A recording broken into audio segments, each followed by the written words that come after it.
All right. I can't wait to talk today because we're here with Leigh from Georgia. Athens, Georgia. Georgia. Go Dogs. Go ahead. You leave today, right? I do to go back to. We got a Tennessee fan That's and right. a Georgia fan. Go We're Vols. an SEC country. I'm just saying, go Dogs.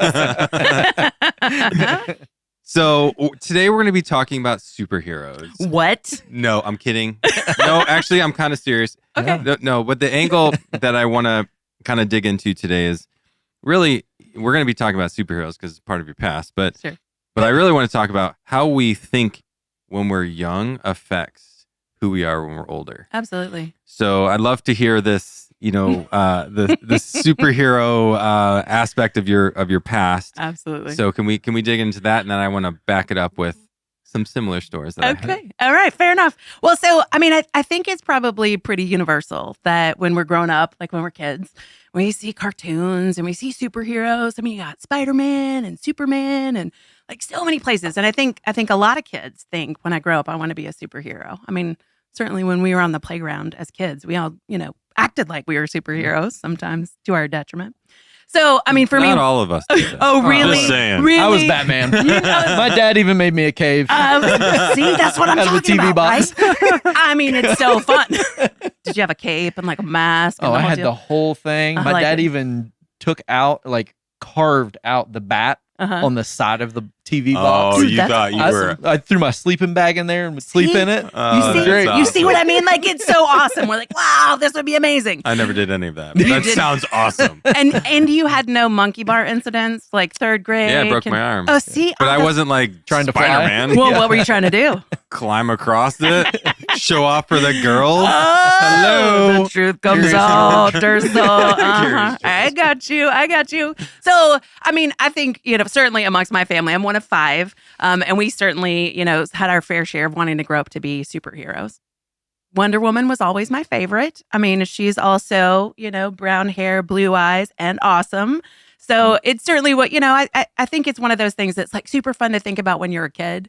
But then as you get to be a grown-up, as you arrive in adulthood and you make the decisions about how you want to spend your days. Do you wish to spend your days, counting the hours until you're finished with work, counting down to be able to get to Friday? Or would you rather spend your days making the world a better place, right?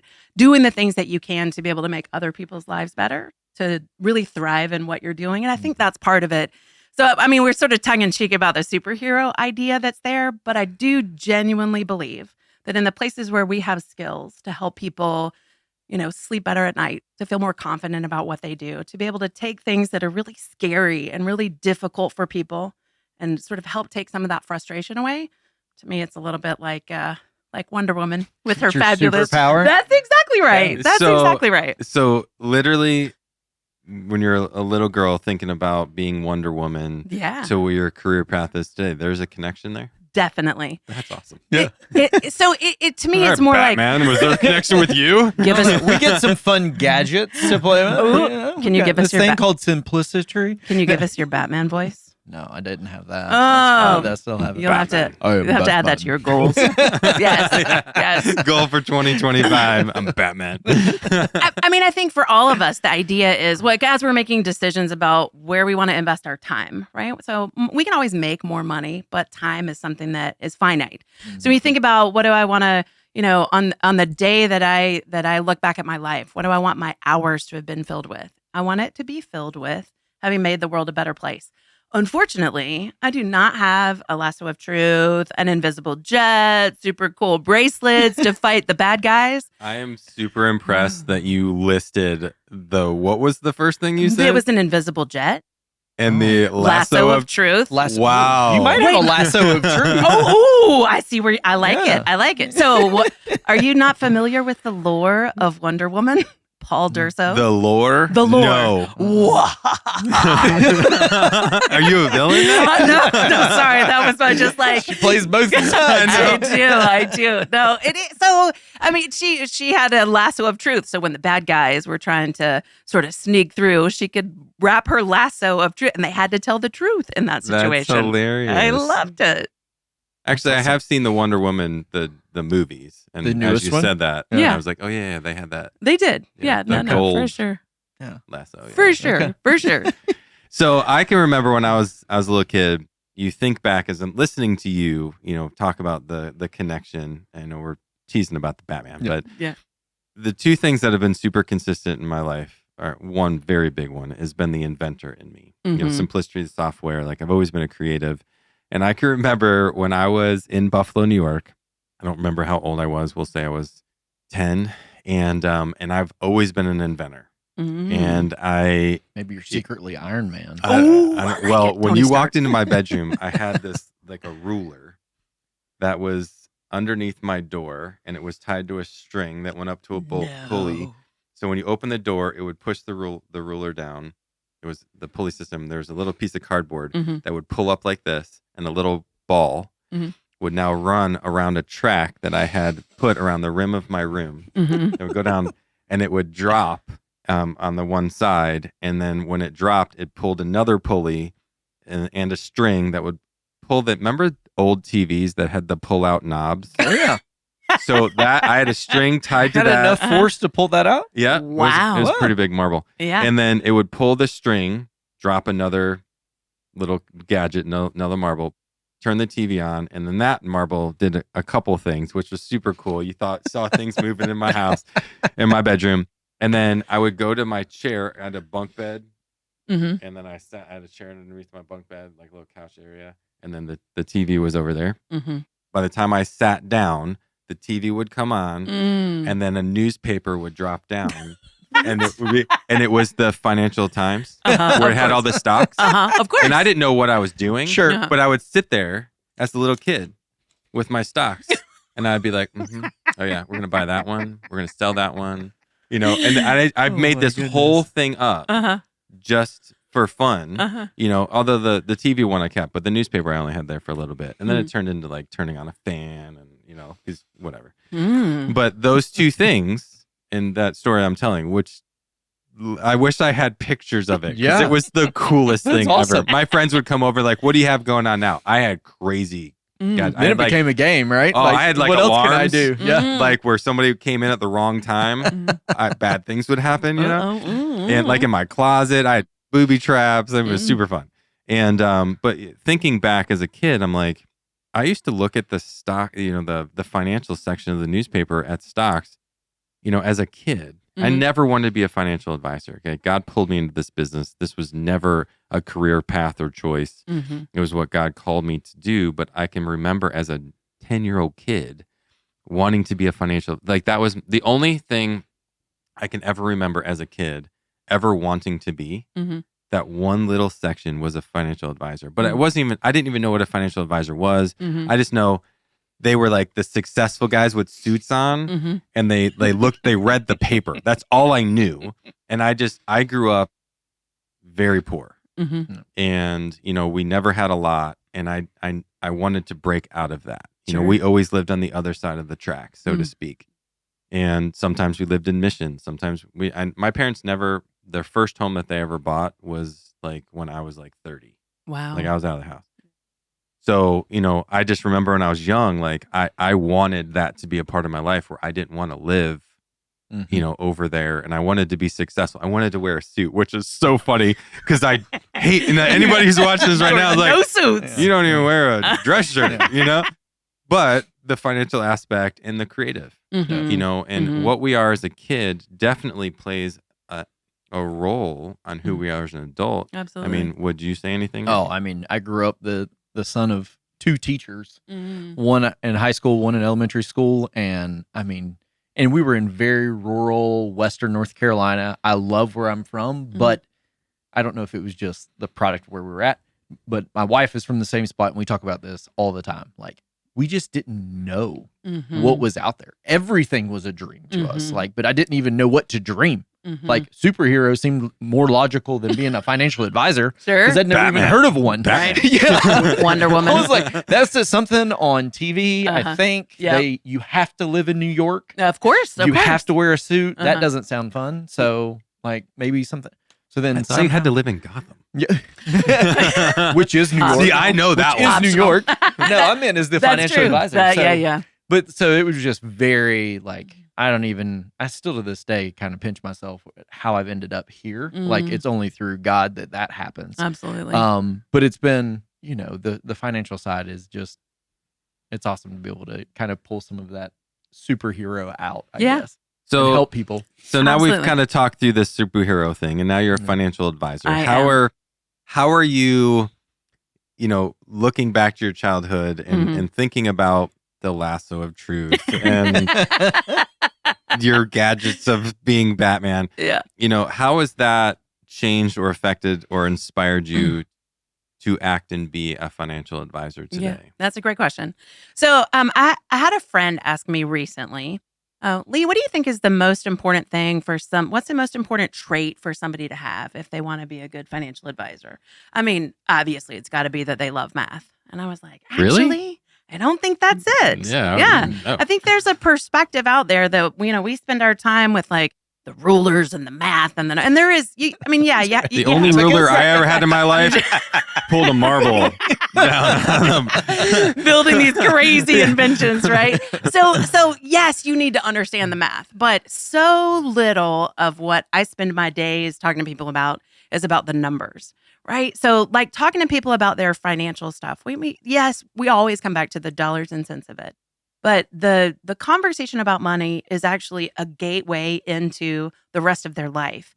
And I'll just say that was one of the things that surprised me. I've been in financial services for a long time, but only relatively recently stepped in to be an advisor working directly with clients. And that was the thing that really surprised me, is that we started by talking about income and retirement and how we could make sure that we never ran out of money. But the links that go back to all of the other fears that are out there, right? So fear of running out of money, fear of getting sick and what happens in that situation, right? Fear of what happens to their family after they're gone. And those things, I think that's the part, it's not so much the gadgets and the tools of the superhero. It is for some of us. I know, no judgment. I mean, Batman. It's fun. And Paul. But for me, it was more about like, wait, I was Iron Man. Wait, sorry, Tony Stark. Yeah. Tony Stark. Yeah, I got you. Actually, I wasn't Iron Man. I was Tony Stark. Yeah, we got to get you the glasses. Or wait, who's the guy in Batman? The butler guy. Alfred. Yeah. Wasn't he the guy? He built all the gadgets for Batman. He did. I'm more the behind the scenes. I Alfred. got you. That's fair. To me, it's more like we talk about like fighting bad guys. To me, it's more about helping clients fight their fears, right? To be able to sort of take the things that I think are sometimes even really hard to talk about. And then we work our way through those things, right? We talk about, let's make a plan for what happens if you get sick. Let's make a plan for what happens on that day when, when you pass. Those are hard conversations.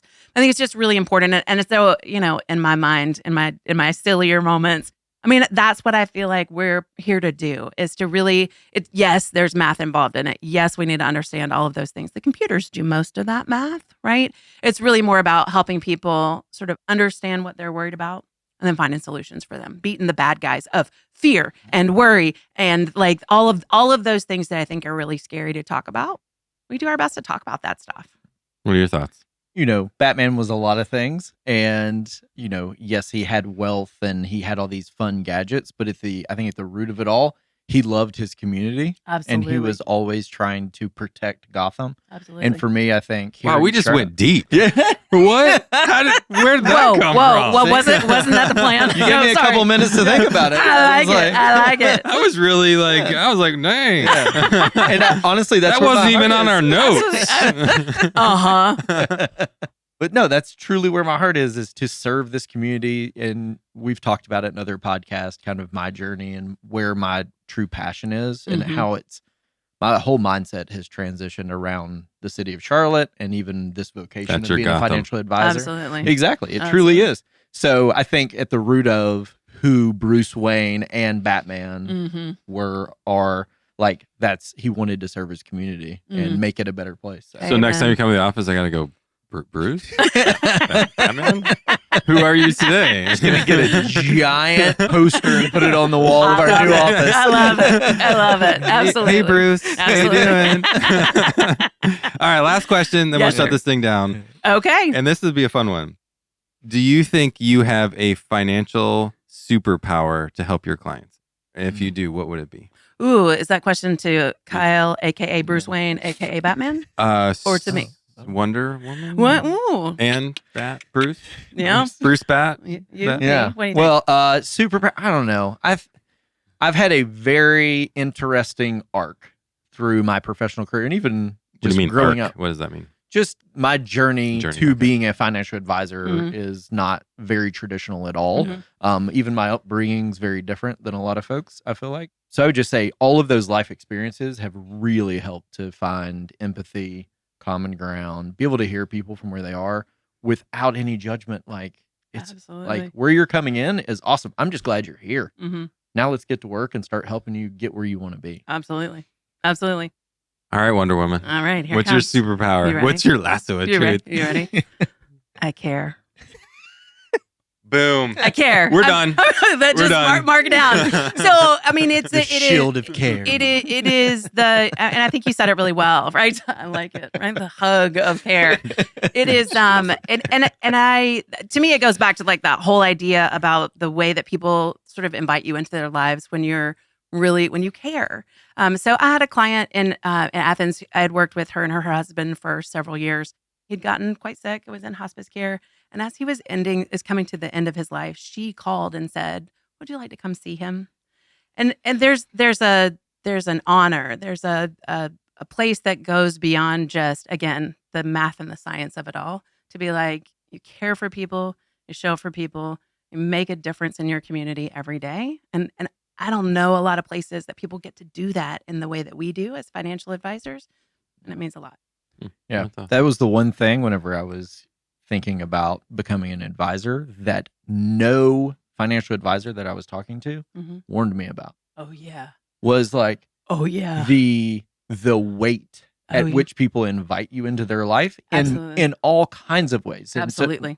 but I mean, you go through all kinds of life situations, highs, lows, all kinds. The good stuff, the bad And stuff. I Yep. remember just this fall, like calling Paul and my wife and just being like, no one told me that this is what a week could look like. That's right. The wave of emotions of Oh, yeah. like, new babies, Oh, yeah. death, Mhm. divorce, reconciliation, like Absolutely. someone In 1 week. retiring. And this was like in 3 Absolutely. days. Uh-huh. And I It's was so like, much. oh, what am I Absolutely. doing? Absolutely. But It's it- a beautiful space to be in. It is. And But I feel honored, but I didn't know that I needed a psychology degree as well to go being a financial advisor. Absolutely. God knew that, and that's why I got one. That's why you're a pastor. Oh, I see what you did there, Yeah. Durso. Yeah, God knew that. Yeah. that's awesome. Any last remarks? That would be mine. That was a And good one. It's an honor to serve our clients, It is. and just to be on that journey with them. But man, Absolutely. to your friend, it isn't about the math. That's right. It's That's about right. having a heart. It's and- about the soul and Yeah. the heart. Absolutely. And I think the very best financial advisors show up for their clients in that way.